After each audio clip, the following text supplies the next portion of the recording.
Israel बीते 6 महीने से भी अधिक समय से गाजा में आक्रामकता कर रहा है। उसने गाजा के स्कूलों और अस्पतालों तक पर हमला किया। इस दौरान इजरायली सेना ने गाजा में भारी संख्या में लोगों को मारा। अब गाजा से ऐसी खबर आ रही है जो लोगों को झकझोर कर रख देने वाली है। दरअसल गाजा पट्टी के 2 अस्पतालों में सामूहिक कब्र मिली है, जिनमें महिलाओं, बच्चों और बुजुर्गों सहित 392 शव थे। माना जा रहा है कि इन सभी लोगों को भारी यातना और फांसी देकर मारा गया है।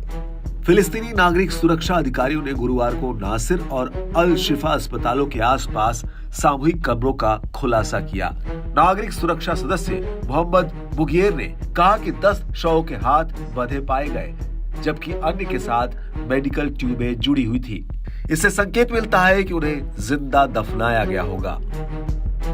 बुगियर ने कहा कि हमें उन लोगों के लगभग 20 शवों के फॉरेंसिक जांच की जरूरत है जिनके बारे में लगता है कि उन्हें जिंदा दफनाया गया था।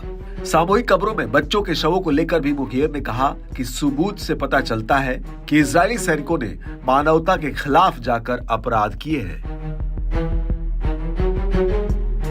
दक्षिणी खान यूनिस में नागरिक सुरक्षा विभाग के प्रमुख यमन अबू सुलेमान ने कहा कि जहां नासिर अस्पताल स्थित है, वहां 3 अलग अलग सामूहिक कब्रें मिली हैं, जिनमें से एक मुर्दाघर के पीछे, एक मुर्दाघर के सामने और एक डायलिसिस भवन के पास। सुलेमान ने कहा कि बरामद किए गए 392 शवों में से सड़न और अन्य कारणों से सिर्फ 65 शवों की ही पहचान हो पाई है। सुलेमान ने कहा कि शव एक साथ रखे हुए थे। इससे क्षेत्र में हत्या किए जाने के संकेत मिलते हैं। अब सुलेमान ने गुरुवार को दक्षिणी राफा में एक सम्मेलन में अंतर्राष्ट्रीय समुदाय से आह्वान किया है कि वो गाजा में लोगों के खिलाफ इस तरह की आक्रामकता को तत्काल रोके जाने के लिए दबाव बनाए।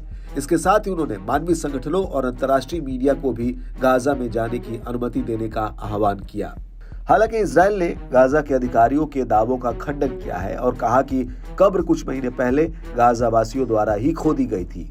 उन्होंने कहा कि लोगों को दफनाते समय गाजा वासियों द्वारा अपलोड किए गए सोशल मीडिया पोस्ट से इस तथ्य की पुष्टि भी हुई थी।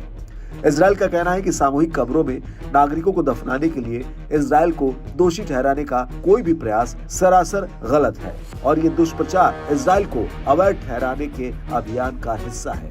हालांकि इस पूरे मामले में संयुक्त राष्ट्र मानवाधिकार प्रमुख वोल्कर तुर्क ने मौतों की स्वतंत्र, प्रभावी और पारदर्शी जांच का आह्वान किया है।